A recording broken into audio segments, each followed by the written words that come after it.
Today, we're going to talk about stress. So a lot of what we talk about and cover is to do with how can I lose weight, how can I be fitter, how can I be healthier, and we'll talk about exercise, talk about nutrition, without taking consideration into the immense amount of stress that so many of us are carrying around with us all of the time. Now, let's go right back to when we were cavemen and women, and we needed to have this fight or flight response to get away from big animals like lions and tigers and bears. Fortunately, we don't have those to deal with these days. However, our body doesn't really know the difference between the severity of running away from a big tiger to a bit of stress with an argument from a partner or stress going on with work, family commitments. So we still get that same response, and it has big implications on our health as it continues. So it is so important for us to look after ourselves and manage our stress levels. So let's talk a little bit first of all about the types of things that are going to happen. So basically inside our body, we'll get a high stress situation and your cortisol levels, the stress hormone is going to go up and adrenaline is going to go up. And I don't know about you, but I can feel that burn in my stomach. You know, something like, oh my gosh, I'm driving, all of a sudden I've got to hit the brakes or something quickly, my stomach will go, you know, it's like, oh, that kind of like, oh my gosh, adrenaline kind of burst. I need an instant response here, kind of feeling. So it'll lift up. And to have stress as well is good. It is good for us to have some challenges. But when it's too high and goes on for too long, this is where it's going to have implications on our health. So studies have linked cortisol to cravings for sugar and fat. So this is one way that it's going to get in the way. And also it's going to have an effect not only physically on our body, but also mentally, on our thoughts, on our feelings, and on our behavior. And now you can start to see why managing our stress is not only important for our health, which I will keep repeating, is the number one most important thing that we need to be considering. We need to be as fit and healthy and well as possible for as long as possible whilst we're here, to have the most amazing life, to be here as long as possible for our children and all of that wonderful stuff. But also we need to manage our stress to manage our behaviors. And again, if you are listening to this right now and you're thinking, you know, I really do want to lose weight, and then when I lose weight, I know I'll be happier and healthier, then you really do need to consider the whole kind of global picture of your lifestyle, of what's going on, and stress is going to be one of those big things. Now, let's kind of look at what excess cortisol can contribute towards. It is going to be weight gain, as we'll talk about a little bit in a bit more, but high blood pressure, sleep problems. We've talked about sleep, so why we should be getting as much sleep and rest as possible. And then again, if our stress is up, the hormones are going to be like triggering us and keeping us a little bit more wired and alert and not wound down like we should be at nighttime and waking us up. I know when I've got things going on, whether they're exciting or stressful, that I can go to sleep quite easily. 2:00, ping, maybe even Danny's just made a little noise and woken me. And whereas I'd normally go back to sleep, your thoughts start going and you're like, oh, here we go. And you can't stop thinking about things. So it does get in the way, doesn't it, of our sleep. Lack of energy, feeling so tired and exhausted, so you're not going to do the exercise that you want to do then. It can also contribute towards type 2 diabetes, problems with the heart, so making sure that, you know, with the blood pressure and heart problems, we want to reduce down anything like that. Osteoporosis. So you can see now the knock-on effect of so many health things. It's going to weaken your immune system. So I don't know about you. Have you ever had these times where you're like, oh, great, whenever it gets to like Christmas or something that I'm looking forward to, I always seem to have a cold or something wipes me up.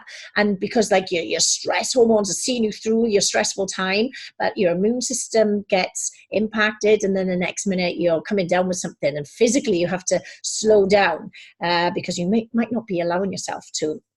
Negative impact on your mood, irritable, snappy, impatient. Nobody can do right from wrong on that one, and also premature aging. definitely something that I don't want, and nobody does either. So we want to be looking as young as possible, as well as feeling as young as possible. So again, stress can have an impact on our features. It's just going to drain and tire us out and make us just tense bodies, isn't it? Talking about tense as well, it is going to get in the way for women of reproductive health. So if you think about it, let's go right back to caveman times. If you were needing to survive, and all our body wants to do is survive and to be happy and in balance, then creating and making a baby is not going to be a priority. Like, our body will think, right, what is really important now at times of stress? And let's consider now, we have stress that goes on in our lives, like work and, again, family commitments and challenges, and even things that, we quite enjoy as well.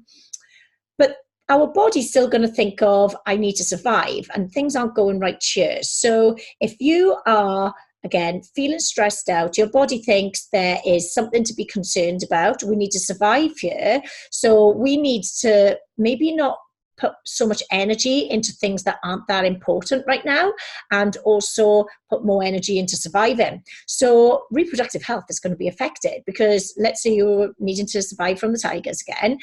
Why make a baby when it's like, we can't keep this one, in a calm place right now, so making another one? So can you see how stress as well can so get in the way? And I know I've spoken with lots of women in the past that have been, really desperate to start a family, yet their stress and their tense bodies are getting in the way of that. And then when they look at more nurturing aspects of, what they can introduce into their lives and relax a little bit about it, next minute they are very fortunate enough to have a baby. Obviously, this doesn't happen in all situations where you've got to be, staying calm, but it's definitely going to help towards your lifestyle, isn't it? So yeah, all of these types of things are all very important. I get a twitch in my eye as well. Do you get that? Do you get like your own little things where something's coming up and you're going to be like feeling all of these things? It's like, oh great, here we go, my left eye is going crazy, and now I'm starting to feel really bugged out by that now, so I need to calm down a little bit and not stress so much. Again, headaches, anxiety. A lot of people, when they are stressed out, can get IBS. So if you are one of the people that does suffer from that, gut health is something that we still don't know everything about. We are still learning so much about our body. However, there is a big link and observation with people that do experience these IBS symptoms and feeling anxious. So these anxious feelings make these stress responses in your body. When you eat food, it's going to be having that effect on your body when it gets inside. Maybe you're not digesting it properly, and your body then is going to have this response, and you're going to have pain and bloating. So again, a lot of links between stress and these physical implications on our body. So as you listen to this now, have a little think about what is going on with your lifestyle right now. What areas could do with improving? Because whilst you may be wanting to be inspired with more health knowledge on how can you be healthier and fitter, a lot of people do put too much emphasis on, right, the amount of exercise that I'm doing and the amount of food I'm eating or not eating, adding these stresses on, and then not thinking, well, actually, would it make a lot of sense if this week and the next week I don't put so much emphasis on the exercise? I know I've got a busy week, or I've got a lot of things to deal with, or somebody really wants my support right now, or whatever it is that's going on in your life. And rather than hammering yourself in a gym, making a bit more of a sensible approach and thinking, I'm actually going to take some time out for myself to go for some nice walks in nature, get some fresh air, something that's a little bit more relaxing for me, whilst I'm still moving and obviously being conscious of my physical health with exercise, I'm going to make the sensible decision now to choose something that's going to serve me, because right now I've got a lot going on. So this is where lifestyle is always going to be changing, and it's going to need you to take a moment and step back and look at what's going on in your life, because no week is going to be the same, and none of us are ever going to be having similar things going on either. So looking at what causes your stress, and when you're doing like a weekly form or a goal setting plan, consider this as what is going on in your life. Are you going to be having some long shifts? Are you a shift worker, or are you a new parent and you know that you're having a wonderful time in your bubble of happiness, that you've got a lot of stress going on and you need to be looking after yourself with that. So what causes your stress, and what could you be doing to be getting a solution to that? We've already talked about emotional eating. So dealing with things better, of having a conversation or giving yourself some time out, saying no a little bit more to things, which can be hard, but very liberating and important for you as well, is practicing that a little bit more, as tough as it may be, because the knock-on effect will be then that you will feel that you're managing your stress better. And let's not be unrealistic in trying to think either that we are going to get rid of it completely, because again, not having anything going on is also stressful, like being totally and utterly bored with no things to get up and do. So that is going to be stressful too. So we're always going to need to try and keep things in balance. So managing what is going on as best we can, taking time out and recognizing and acknowledging what the cause is, what the triggers are in your life. Also, look at your whole health on the whole. Like, what side effects are you getting from stress? A lot of people can get problems with their skin, psoriasis or eczema can flare up. So lifestyle factors, yet again, you can see are so important for more than just the I want to lose weight and feel better in my clothes, to actually I want to have more confidence about my skin and my life on the whole. I want to be in a better place with my thoughts. I want to be in a better place with how I respond to people or treat people, in addition to how I respond to myself and treat myself as well. So consider what you're experiencing right now and what you could be doing to improve that. Again, looking at things like emotional eating, which we've touched on before, this is where you will be trying to escape what's going on with your life with unhealthy habits like eating or drinking, which aren't going to be serving you. They're going to give you those pleasure signals, very temporary. And then as soon as the last bit is gone, like straight after or the next morning, you're going to be like, why on earth did I do that? Beating yourself up and then just trying to fight it again. And maybe because of not getting to the solution of what the actual problem is in the first place, of the stress that's going on, this is where, that kind of chronic stress, feelings of, wanting to get away, or other physical symptoms like headaches and that are going to come up. Okay. And what I'm going to get you to consider now as well is, like, what habits have you got in your day that you could be working on changing, or you could be working on adding other ones too. So I read in this wonderful book, I recommend it, it's called Atomic Habits, where you can do a habit stacking. So this is a little bit of a tip now, is where you've got a habit. So I'm going to give you one of my ones right now, is that I'm rubbish at drinking water. So this is going off track a little bit, but I want you to consider getting healthier habits in your lifestyle to make you less stressed. Anyway, so when I get up in the morning, I put my kettle on for the coffee, and sometimes I can just stand there and wait for it, or I grab my almonds because I love eating those in the morning, or I just play on my phone. So instead, I'm going to use that habit as my cue to turn the tap on and pour myself a glass of water, because I'm just stacking a new habit on top of another one, other than trying to create a whole brand new one, or even break one in replace of another one. So if you can see what I mean on that one then, to relate this to stress, like, what are you doing to your daily habits that you could improve on those to improve your stress? So for example, might you be needing to get away from somebody in work, going into the staff room and either doing some emotional eating or gossiping and talking about somebody whilst you're there. So instead, when you're doing things and you're needing to get a break away from the desk or whatever, take that as a moment to deal with the solution of your stress. So do you need to speak with a team leader or boss or somebody and have a conversation about what is going on in your days, what might be triggering you or making you feel uncomfortable or overwhelmed, and coming up with a solution then of improving things? Hopefully, that's an example of the types of things you could be doing. Or speaking with a partner about, chores chores in the house. Maybe you feel like you're doing too much all of the time, could really do with some help, and asking for it in a calm, considerate kind of conversation, because sometimes these things come up in arguments, which very much can come from people being stressed out. So instead, bringing these up and being mature and talking about things when everybody's actually getting on, and in a come on, let's be a really good team, can you please help me out kind of moment. So again, these types of things are all going to help with stress management then. So again, when it comes to stress management, so I'm going to give you some tips now before we kind of finish up off with it today. You know, the main goal of it is not to get rid of anything completely, but to get some healthy habits to your situations, okay? So a couple of little tips. In order to manage your stress, first you have to identify the things that cause you stress or your triggers. So you'll know you're very unique, you've got your things, what are they? Then figure out which of these can be avoided or dealt with better. We are in complete control of how we respond to things. Okay, we might not control what happens, but we can certainly control how we respond to things. And then find ways to address the stress, which will help you feel less tense and more relaxed. So here are some wonderful things that maybe we could all do with. So taking deep breaths, big deep breathing, getting the oxygen inside your body and calming down and counting as you do these big deep breaths, 5 seconds in, 5 seconds out.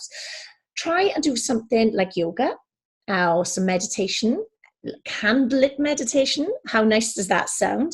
Writing out your thoughts. So get a journal and get things out in black and white, because this can actually give you a really good kind of thought dump, relieve some things that are whizzing around in your mind and give you perspective on things. Get enough sleep. We've talked about sleep so much. And again, you know, look at a situation now. Let's say somebody stayed up the night before because they really wanted to binge watch some TV, got to bed late, had an early alarm, woke up instantly like, oh no, I wanted to get up and do this and have my workout like Tara said and drink my water with my coffee. And now I haven't got up because I kept snoozing because I was so tired. Never mind, I'm going to get a coffee and then get another coffee with a biscuit and then, you know, do all of these little micro stress and things that are going on in the day. So you can see it starts off stressed out in the first place, isn't it? Then as you get on with your day, a bit more decision fatigue sets in, you become more tired, more energy is sapped, you just become more irritable, irritated, not enjoying stuff, stressed out. Then by the time you manage to sit down at the end of the day, you tell yourself, I've had such a stressful day, pass me the chocolate, pass me the wine. I'm going to sit on the sofa because I deserve this chill out time and stay up late again. So you can see this cycle then, isn't it? Whereas it would be much better to send yourself to bed early, have a lovely time, you know, read a book, get a candle on, and try and get as much sleep as possible. Now, this isn't going to solve itself in one night either. It's going to take some deliberate practice on a sleep routine. But soon enough, you would be waking up fresher, sleeping better, hopefully working on the habit of not seeing your way through the day with tons of coffees, reducing that down to 1, maybe 2, no more later than 12 o'clock in the day, and working on your energy and your balance that way, because then you're going to be a calmer person and feeling happier that you're better rested. So sleep, very important. Again, focusing on your eating habits and choices. When you're stressed out, when you're sleep deprived, you will choose foods which are highly palatable. They are going to be the high fat, high sugar, very convenient foods for you to get. You are so stressed out in your mind. You're thinking, do you know what? I can't be bothered to think about what's for dinner this evening. I've got so much going on in my head. I'm just going to get a takeaway. I'm just going to pick up whatever on the way home, which is going to tend to be the stuff that's not going to really serve you to get you towards your goals. Regular exercise and walking. Everyone feels better after a workout, as long as obviously you went into it at a time which was sensible. If you're not feeling very well, then rest is going to be very important. However, we all know the times where rest is best and doing some exercise is going to be good for us. So walking, getting your exercise in, de-stressing, and even if you thought, you know what, I'm going to do a really intense burst of exercise so I can really get out some frustrations right now, do some boxing maybe, that would be so good, and help you to alleviate that stress, get out some built up energy and make you feel better. Your happy hormones, your endorphins are going to be going around in your body then, and that is going to make you feel better too. So you can see how exercise is going to be such a good prescription for helping you to manage your stress. look at healthier ways to cope with what's going on as well. You might need to take some time out and just go and see one of your besties, or have some quality time with your partner, or even just spending some time with your children and having fun with those, and just switching off, turning phones off, getting them away, and enjoying having some quality time with people and getting away from it all. This is going to be very important. Also, getting organized. If you are organized, if you've got little to-do lists and you're doing them, you've been productive, not sitting around scrolling on social media when you could be doing things that are going to serve you, you're going to feel as if things aren't on top of you all of the time, and you're going to be feeling better with that as well.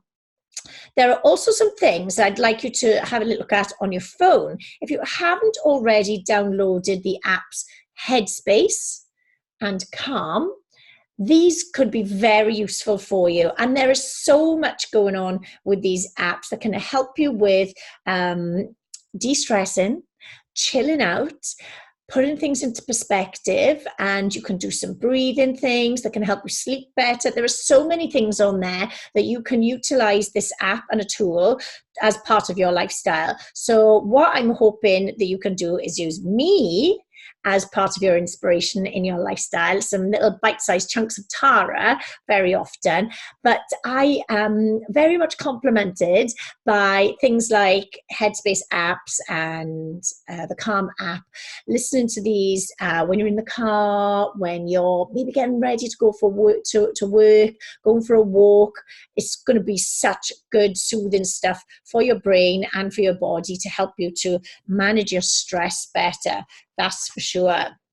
Okie dokie. Right, well, we've talked about stress going on in our body, the increase in cortisol and adrenaline, which get you wired, and it is just our stress response to things that are going on. And like I said, we're not cavemen and cavewomen anymore like we used to be, but our body doesn't know the differences between these situations so much, and we still get the same stress response, okay? And then the more that we get it, the more that we get it, the more that we get it, it is going to have an impact on our health. And it does contribute towards things like high blood pressure, lots of health things that we need to be really considering improving our stress management for those reasons, in addition to our mental health. And when people want to be looking at becoming fitter and healthier, look at the implications stress is having on your exercise, and maybe even the implications exercise is having on your stress as well, because whilst a lot of people do need encouraging to do exercise and to maintain it, some can sometimes be doing too much and put a lot of stress on their body that way. So we can see that everything needs to be in balance. The same with our food choices. When you are stressed out, there's a high chance of emotional eating and turning to foods which aren't going to be serving us. So do pay attention to, a healthy, balanced meals, which will at least make you feel more organized and on top of your health when it comes to your choices with food, and helping you to feel fitter and healthier and losing weight, if that, of course, is your goal. In addition to taking some time out for yourself, using the little tools I've mentioned now of nicer practices as part of your habits, meditation, yoga, speaking with somebody. I've said it before and I'll say it again. If you feel like you could really do with the help of a professional, a third party who might be a counselor or a therapist that can help you to, talk about your stresses, get things off your chest. If you feel that you can't speak to somebody that's close to you, then that's going to be such a useful tool for you as well. It's all going to be an investment in your health, your management of your health, and helping you to get towards your goals. So I really do hope that helped you today. Thank you so much for listening.